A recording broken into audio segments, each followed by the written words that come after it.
Well, good evening, everyone. I know we drew the short straw because we're between you and dinner, so we'll try to make this fun. As Rick said, if you've been here before, you've probably heard about our work in design, engineering entrepreneurship, and human-centric engineering. But tonight, and in fact earlier today, we're going to talk about our work in quantitative engineering analysis. I'll give you a little sense for what we mean by that term, and I think that will be sympathetic to what you heard earlier today. I'll highlight some of the problems with the usual approach that we might take, or the constrained approach to engineering analysis, and I'll lay out a vision for the future, and then Rebecca will share some wonderful details about the course. This project has involved numerous faculty and many students, some of whom are listed here as the co-designers, but this really takes an entire community to make happen, and I'm so thankful to be a part of it. What is quantitative engineering analysis? What does that term even mean? In some ways, it's probably the traditional definition of what engineers do. So for example, the Accreditation Board for Engineering defines a set of student outcomes, and what I've done here is highlight some of the outcomes that are related to quantitative engineering analysis. An ability to apply knowledge of math, science, and engineering. An ability to identify, formulate, and solve engineering problems. An ability to use techniques, skills, and learn engineering tools. One thing I'd like you to focus on there is the verbs at use. Apply, identify, formulate, solve, and use. And we'll be thinking about those verbs throughout this presentation. So if those are the outcomes that we'd like to achieve, how might we go about doing that? Well, if we think about the constrained approach, if we think about many institutions operate with lots of constraints. Universities are composed of colleges, colleges are composed of departments, and departments have faculty that teach courses. And so it's not a surprise that most engineering programs ask students to take a set of courses in mathematics, a set of courses in science, and then feed those students into what we might call the engineering core, a set of courses in engineering. You can imagine that when you do that, some things go by the wayside. Connections between these courses are missing. The language that we use is often different. And of course, we can get sidetracked and really focus our attention on content as opposed to the process of doing engineering. Now, one thing that Rick alluded to is that we are really privileged at Olin to operate in a very different space. I won't call it constraint-free because then I think Rick will really give me the evil eye. But from a faculty perspective, let me tell you that we have no departments and we operate as much as we can without constraints. And if there are any constraints, we do our best to ignore them. So if you think about that approach, engineering often begins with not engineering. It begins by sending students to take courses in mathematics, courses in science. And the problem with that, and it's well acknowledged, is that those courses often act as a gatekeeper. And in fact, we probably lose many students to engineering before they've even taken an engineering course. In addition, when we get to the engineering core, we become a little bit sidetracked and we identify engineering with the dreaded problem sets or homework problems. As faculty, we do the work for students too often. We identify, we formulate, and we break down engineering challenges into chunks that define homework problems, and then we expect or hope or maybe pray that students can put the pieces back together later and synthesize the ideas for themselves. We probably wouldn't exist if there wasn't ample evidence that this approach doesn't help students develop the competencies and skills to do engineering and to become engineers. So what is our approach? What is our working hypothesis? Many ways that students learn by doing. If we want students to learn how to apply, to identify, to formulate, to solve, and to use, well, we should have them practice those things often, and in a coherent, interdisciplinary, and experience-driven curriculum. If that's our working hypothesis, if that's our goal to some extent, how should we construct an educational experience that's sympathetic to that? One of the approaches that we take at Olin is to think about that overarching goal, which is to create a coherent arc of integrated classes which spans 4 years. If we're going to do that, we need to get outside of our comfort zones, we need to get outside of our departments, we need to get outside of our colleges. We need to develop a shared presentation and language of the process of quantitative analysis across the faculty. If we're going to do that, we need to create a collaborative community. Let me now describe one of the first steps we've taken in developing a quantitative engineering analysis curriculum. But in many ways, if you've been here a while, you'll recognize almost all of this. And I see many of you who were here a while ago. In some sense, we have spiraled back around to where we started. And I often joke that the only difference now is we sort of know what we're doing. Quantitative engineering analysis is a course that we've been running for the last 3 years. It's called QEA. You know we love acronyms. It is a second semester first-year course and a first semester second-year course that follows directly on from formative experiences in the first-year curriculum. It is developed and taught by a multidisciplinary team of faculty, and it centers the student experience around authentic engineering challenges. For students, we have goals for students too. We have 3 main goals, and we might call those process, skills, and identity. One of the key objectives of this course, and in fact a thread that may run through a curriculum, is that students will understand the process by which professional engineers approach engineering challenges. If you look at this diagram, this was actually created by one of our students, Charlie Owen, in the first version of our course. And you'll notice that a lot of the verbs that I alluded to earlier show up here. Identify, deconstruct, ask, choose, apply, evaluate. In addition to that goal, we want students to develop the competency and skill with quantitative tools in an engineering design context. These are a lot, if you look at this slide, a lot of the words you see here are the sorts of topics, the sorts of content that you would find in traditional courses, but these are all integrated into the single experience. And you'll notice, by the way, this is a map that was just created on Monday by students as they were finishing our class. You'll notice lots of connections between all of these ideas.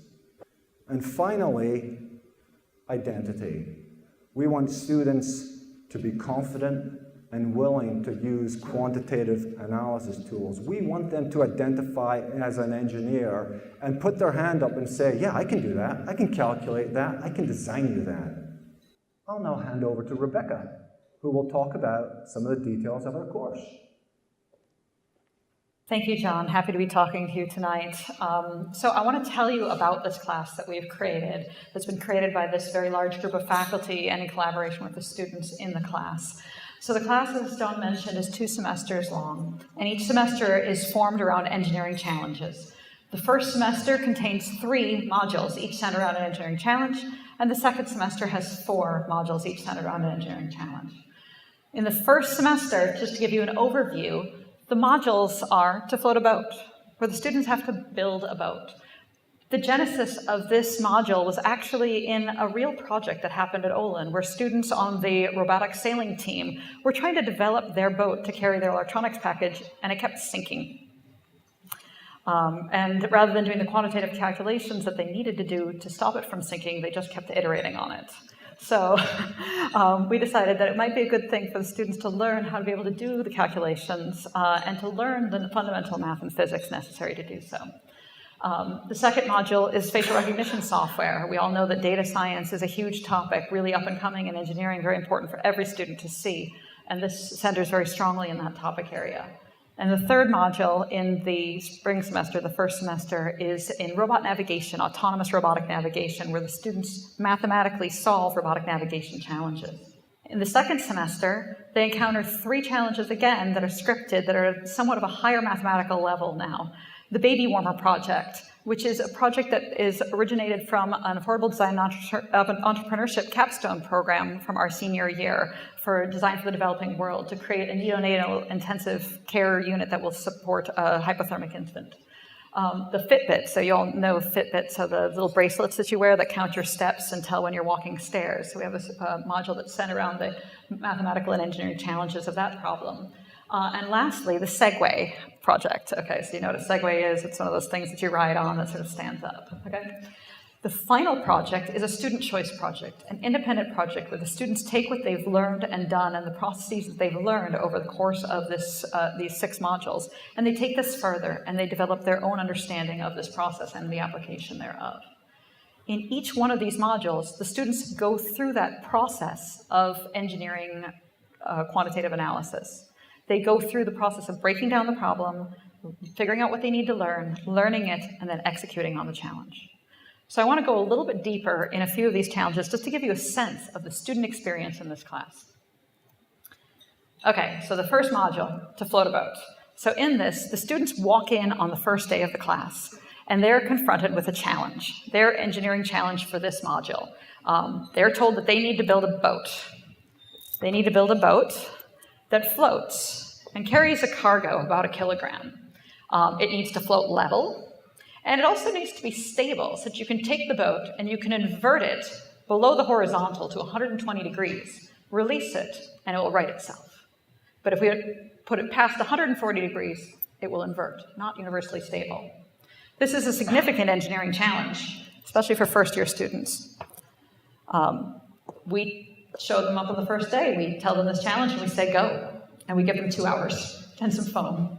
Their masts and their cargo, and they have to build the boat and see what happens. So not surprisingly, perhaps, in just 2 hours with a significant engineering challenge, most of the boats this day fail. But there's a lesson in this. The lesson is that this is not an easily hackable challenge. You actually have to do quantitative analysis in order to succeed in this, right? This exercise also introduces them to the project in a very concrete way, and it builds community and a sense of fun in the class right from day one. After that, they dive in deep to our engineering process. They break down the problem. They understand what the sub-questions are behind the task that they've been confronted with. They break that down further until they understand which quantitative topics, which quantitative questions are really at the root of this problem. Then they spend weeks, 3 to 4 weeks, learning the content that's necessary, learning that in the context of the challenges, in real application problems. And finally, they learn the computational tools necessary to execute on these mathematical concepts in a real-world problem. They use these tools, they use this understanding to design their boat, to build their boat. This is one of the student boats here, actually, from last year.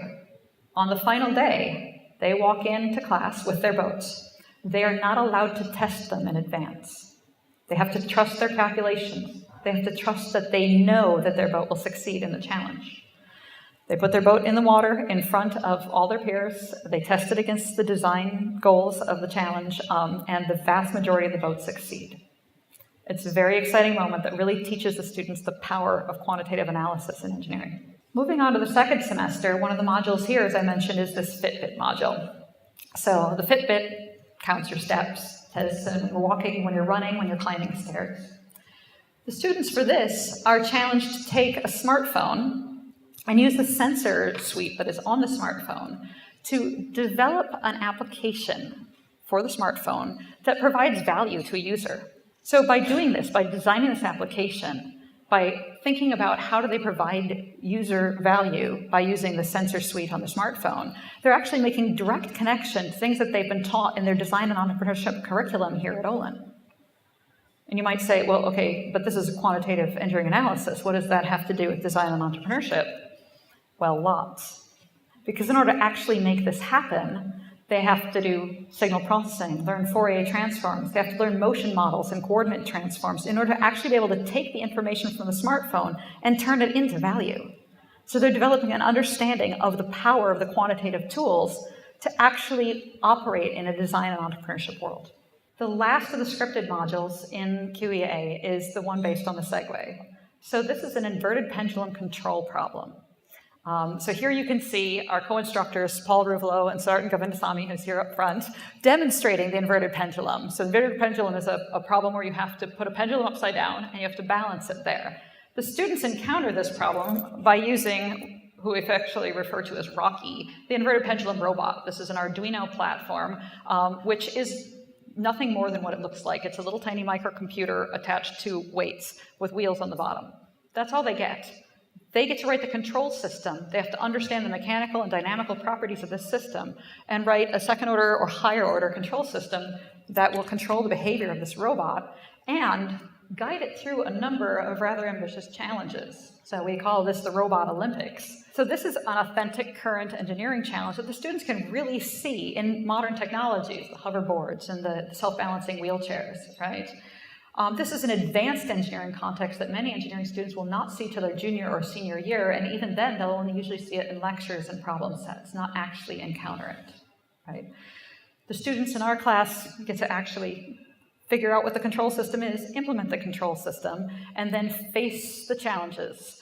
So this is a picture of one of the challenges. One of these challenges is to just simply have their robot balance within a square, within a limited range of motion for a set period of time. This is a friendly competition. There's lots of support and camaraderie in the class around these competitions where the students are competing against each other to see whose robot will last the longest. Now, this is also a video, because what I want to show you here is the spirit and the energy and the sense of fun in our classroom. So I just want you to watch and listen to this video and hear and see what our classroom looks and sounds like on an everyday basis. Wait, it's going like this. 2.5 minutes left of this. Paul, are you trying to tell me you're not excited?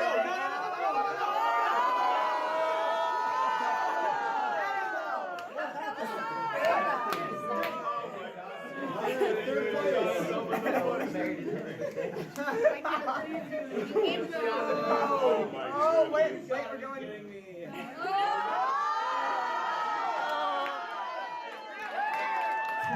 So I hope you can get a sense from that of what our classroom is like.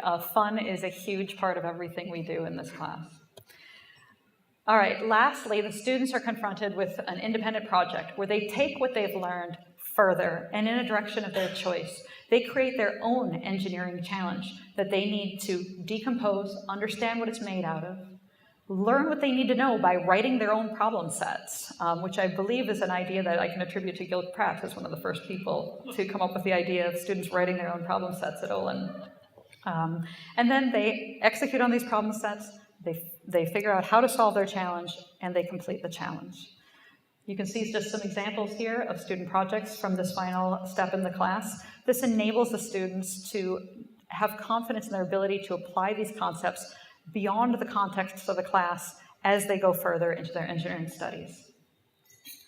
So as we've taught this class, we've learned a lot of lessons about teaching fundamental math, science, and engineering in these engineering contexts. Major lesson that we've learned here is that it is possible. It is possible to actually teach the fundamentals in situ in a real engineering challenge, an authentic problem that's contextualized, that's modern, and where the students will really get the enjoyment of seeing these ideas in action. Another important lesson is the importance of creating a learning community, having this sense of fun and camaraderie where the students support each other. We have a dedicated space in AC 113 where the students spend a significant amount of time. We have artifacts from the class that draw the students into the space. The course assistants from the class and the professors from the class hold our office hours in the space, and everything circulates around this space, creating this wonderful sense of community that supports the students. Now, we've been lucky enough to be able to collaborate with Professor John Stolk on a research study to study the effects of having this kind of learning climate, the effects on the student motivation. And while we have only very preliminary data on this, the indications so far, the students have a very high degree of positive motivation for this class compared to many other classes. And it shows a very high level of what's called basic needs satisfaction, which are the ingredients necessary for students to have a good learning experience. And very significantly, these results are indistinguishable between the male and female students in the class. The gender gap in terms of motivation in the contextual quantitative engineering is erased. So this is very exciting for us and is the subject of a paper that John Stolk and his colleagues are going to be presenting at FIE this fall. There's also been significant impacts on the faculty community. As John mentioned, one of the important goals of this is the first step in the creation of a coherent approach to analysis across the curriculum here. We want to create a community of faculty who speaks the same language, who has a similar understanding, who talks about concepts in the same way, using the same words. So this is the team from last fall, or last spring. So this team was John and myself and my colleague Sam Michalka, Siddhartan, who's up front here, and Paul Ruvalo. Between us, we span mathematics, physics, neuroscience, electrical engineering, and computer science. Now, in most places, you wouldn't find even two of us teaching a class together, much less all five of us in a classroom, co-designing, co-developing, and co-deploying this class, standing up in front of the class together and talking through problems and showing our different ways of thinking about the different concepts as the students are encountering them. This is very powerful. It gives the students a lot of perspective and sense, and it makes our thinking visible in ways that allow the students to really learn from what we're doing. We've had impact outside of Olin already on this. Olin has played host to visitors over the last 3 years as we've run our class. Hundreds of people have come through our classroom and seen our class in action and heard and seen the sense of fun and community and the students working at the boards on real hard quantitative engineering topics. A lot of these visitors will contact us later for more information or curriculum materials.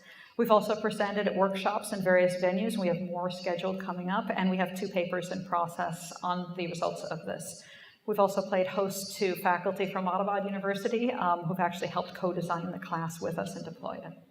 As we mentioned, QEA is intended only as the first step in this creation of this coherent approach. We already have things in place starting to move towards later in the curriculum. A couple of the alumni faculty from the class have moved on to create later curriculum experiments. Chris Lee has created a quantitative engineering design class for juniors and seniors, and John with Brian Story have created a QEA-flavored nonlinear dynamics class. There's a conversation that's only really now just beginning on what additional steps are and how do we broaden this and take this even further through the remainder of the students' 4 years. So I just want to leave you with some typical student reflections from this class. We collect a lot of information from the students at the end of each semester. We get their feedback on the class. We really consider them active partners in the design of this class.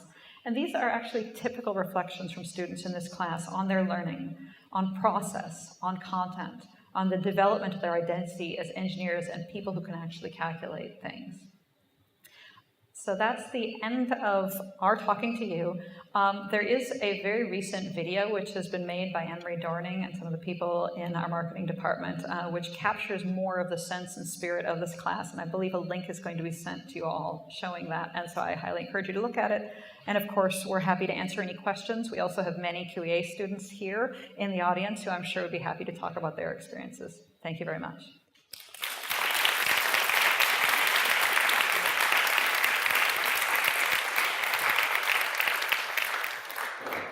Yeah, so the question was, there's a fraction of students who are currently not taking this class. It's currently an option for students. That is correct. There is currently a discussion ongoing about what the future is. This class was originally proposed as a 3-year experiment. And so the future plan at the end of that experiment, which concludes this coming winter, has not been determined, whether we're going to open it up to all. Well, it's currently open to all students who wish to take it, but there are options for other paths. So it's an unanswered question. It's currently part of the discussion.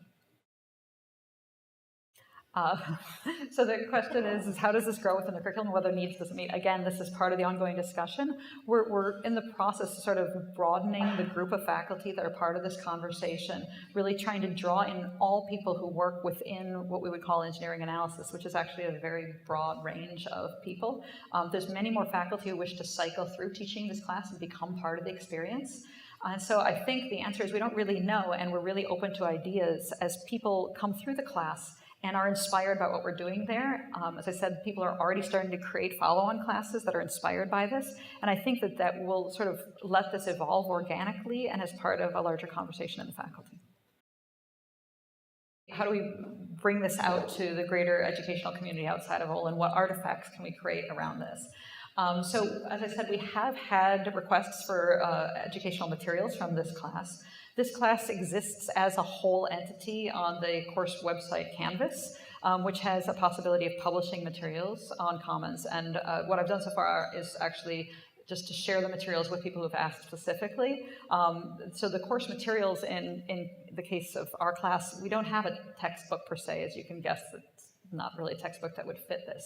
The students receive every assignment, every in-class and out-of-class session has a document associated with it. And this document is a mix of sort of information presentation, resource finding. We're trying to teach the students to have the skill of being able to go out into the wilds of the interwebs and find the information they need from sources that are reliable, to learn how to find what they need and really learn in the ways that help them learn on the internet.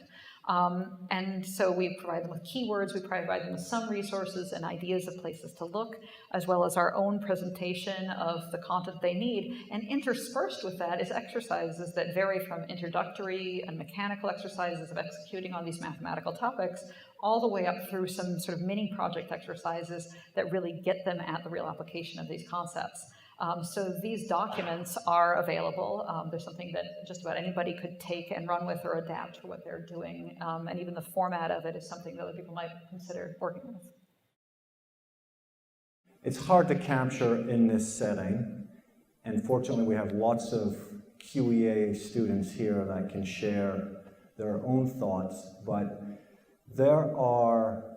I would say that this experience takes the best practices from all realms of education and brings them to bear in this setting. So for example, there are lots of individual assignments. There's individual responsibility and accountability. There are small team, meaning 1 and 2 people assignments. There are teams of 4 end up working on some facets of the project, but it's a real combination of assignments that students do on their own, things that they work on, things that they read, things that they then collaborate with each other, things that they share, and then they bring it all together, normally in a team of 2 when they work on these projects. So it's a great question. It's something that we think really hard about. Speaking for myself, at least, team teaching like this with this interdisciplinary team is incredibly rewarding and fulfilling and exciting. You get to learn from your colleagues constantly. You constantly get to be seeing their ideas, how they present different ideas, how they think about different concepts. I remember one of my favorite moments from, I think it was a year ago last fall. We were talking about the sort of second order, if you're in physics, it's the force-damped oscillator problem. If you're in electrical engineering, it's the RLC circuit. If you're in mathematics, it's just your sort of typical second order differential equation, right? And we had an electrical engineer, and a mechanical engineer, and a physicist, and a mathematician in class, in front of the students, standing in front of them, and each of us talking through different ways of solving this problem. And each of us had our own different perspective on this same problem. And this is great for the students educationally, and it's also just really rewardingly fun for the faculty. And John and I have had the privilege of actually interacting with a few different departments around the topic of team teaching.